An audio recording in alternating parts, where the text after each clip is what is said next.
Karena adanya ketertarikan dan rasa saling suka, dua insan kemudian saling mengenal lebih dalam hingga memutuskan untuk menjalin hubungan kasih.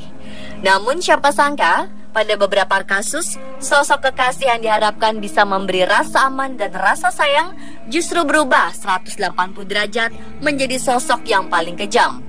Di luar akal sehat, seseorang yang dulunya begitu dekat dan saling menyayangi bisa dengan tega melakukan tindakan sadis, bahkan menghilangkan nyawa. Dan pemirsa, berikut On The Spot merangkumnya dalam 7 kekasih paling sadis.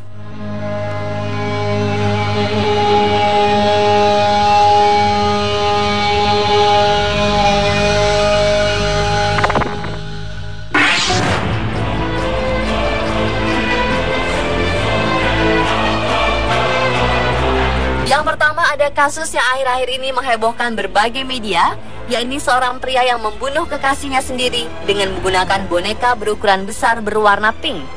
Kasus ini bermula saat sesosok mayat wanita ditemukan di dalam kamar kosnya di Jalan Kiai Haji Agus Salim, Kelurahan Bekasi Timur, Kota Bekasi, dengan kondisi sudah membusuk pada Rabu 1 Juni 2015.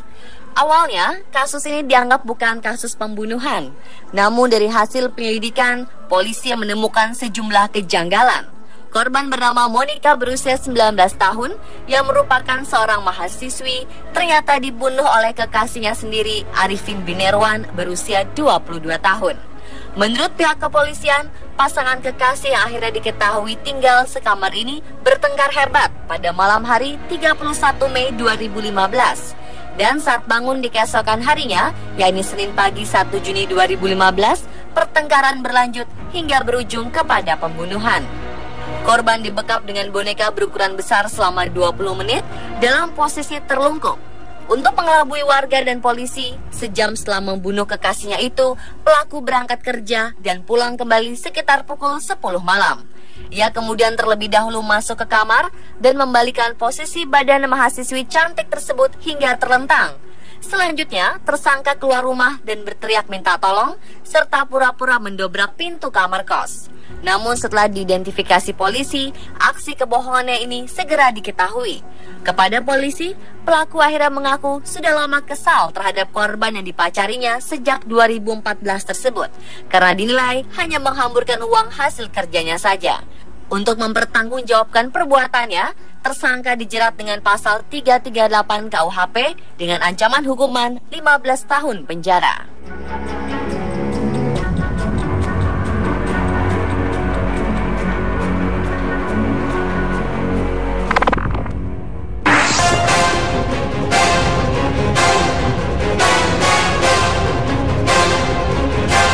Berikutnya di Jakarta Barat, seorang janda beranak satu bernama Siti Farida tewas dibunuh oleh kekasihnya sendiri karena diminta pertanggungjawaban atas kehamilannya dan minta segera dinikahi. Peristiwa ini terjadi Sabtu malam 16 Mei 2015 lalu saat pasangan kekasih ini usai berjalan-jalan dari sebuah pusat perbelanjaan. Tiba-tiba di tengah jalan, keduanya bertengkar. Pelaku bernama Sadikin berusia 25 tahun yang saat itu sedang dalam pengaruh minuman keras menolak untuk bertanggung jawab atas kehamilan korban, lalu menikam dan menusuk korban hingga nyaris tewas. Warga yang mengetahui korban tergeletak di jalan langsung menolong dan membawa korban ke rumah sakit terdekat. Namun sayang, nyawa korban tak berhasil diselamatkan. Polisi pun langsung menangkap pelaku saat ia berusaha melarikan diri dan dijerat pasal 351 KUHP ayat 3 tentang penganiayaan yang mengakibatkan meninggal dunia dengan ancaman hukuman 7 tahun.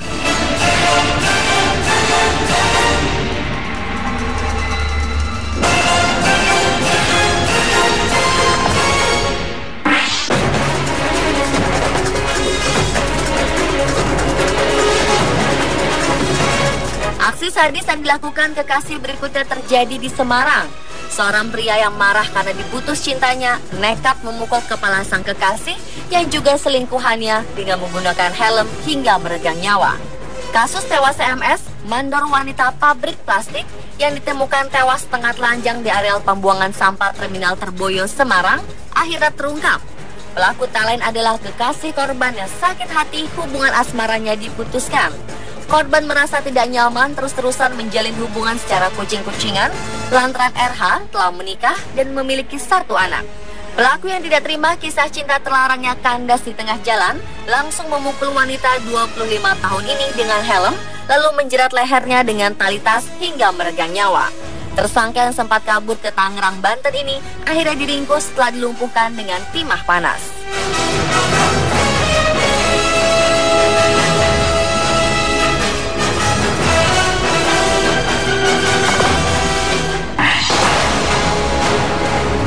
Api cemburu berujung maut berikutnya terjadi di Goa, Sulawesi Selatan awal April 2015 kemarin. Seorang pria pengantin baru tewas ditikam oleh mantan kekasih istrinya. Korban yang baru 4 bulan menikah ini tewas setelah dadanya ditikam badik oleh mantan kekasih istrinya. Peristiwa bermula saat korban tengah membonceng istrinya dan bertemu dengan pelaku. Adu mulut pun tak terhindarkan ketika sang mantan kekasih mulai menggoda istri korban hingga aksi pembacokan terjadi. Bahkan rekan korban yang berusaha melerai turut menjadi korban hingga terluka. Pihak kepolisian pun meminta keterangan wanita yang merupakan istri korban sekaligus mantan kekasih pelaku ini. Sementara itu, pelaku yang sudah diketahui identitasnya dikejar polisi dan harus mempertanggungjawabkan perbuatannya.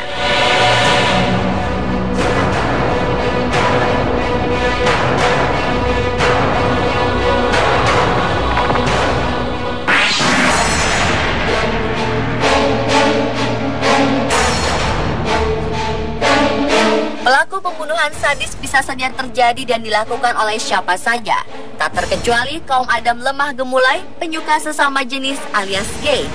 Hanya karena cemburu melihat kekasihnya menerima tamu lelaki lain yang dicurigai sebagai pacar baru, seorang homoseksual tega membunuh sang kekasih bernama Sakirin. Korban yang sehari-hari berprofesi sebagai karyawan dari sebuah kafe akhirnya meregang nyawa setelah berulang kali ditusuk tersangka IF yang tak lain merupakan kekasih dengan menggunakan pisau dapur. Korban dibunuh di sebuah kamar kos di kawasan Kidang Pananjung Coblong, Dago, Bandung. Dari hasil penyelidikan polisi, selain faktor cemburu korban punya kekasih baru, tersangka nekat membunuh korban juga akibat sakit hati karena korban menagih hutang sebesar Rp200.000.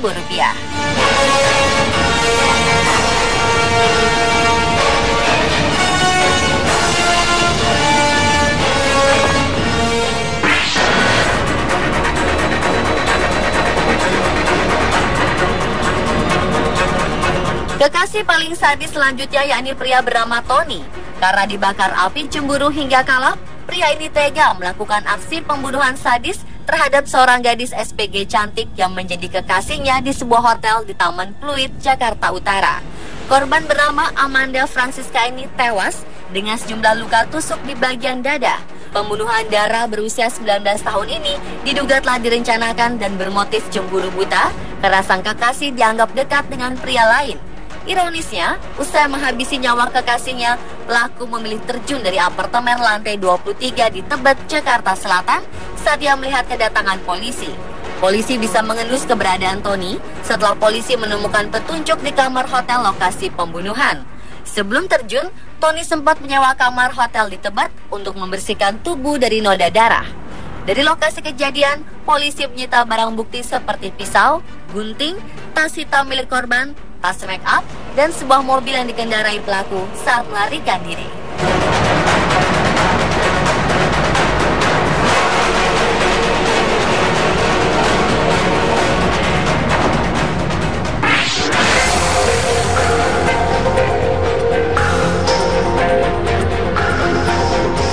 Dan kekasih paling sadis lainnya yaitu seorang remaja pria berinisial ZA di Pacitan, Jawa Timur. Hanya gara-gara mengincar telepon genggam, remaja berusia 18 tahun ini membunuh kekasih dan temannya sendiri. Kedua jasad perempuan yang ditemukan tewas mengenaskan di sebuah ladang jagung di Pacitan, Jawa Timur pertengahan Mei 2015 kemarin akhirnya berhasil diidentifikasi setelah pelaku dibekuk polisi. Kedua korban adalah siswi sebuah sekolah menengah kejuruan di Jatisrono, Wonogiri, masing-masing bernama Novita Yulianti dan Eka Fitriani. Polisi yang memburu pelaku akhirnya berhasil membekuk ZA, pemuda 18 tahun asal Wonogiri yang tega menghabisi nyawa kedua korban dengan keji. ZA juga kekasih Eka Fitriani memukul kedua korban berkali-kali menggunakan batu dan martil hingga tewas. Sebelum pembunuhan, pelaku sejak awal sudah mengincar motor, HP, dan perhiasan para korban. Tanpa perasaan, ZA terlebih dahulu menghabisi Eka Fitriani, kekasihnya sendiri, menggunakan martil. Setelah sang pacar tewas, ZA pun menghampiri rekan korban yang menunggu di gubung kebun jagung, mengikat kedua tangan dan kakinya, lalu memukul kepala korban dengan batu hingga tewas. Atas perbuatannya, pelaku dijerat pasal 340 KUHP tentang pembunuhan berencana dengan ancaman hukuman mati.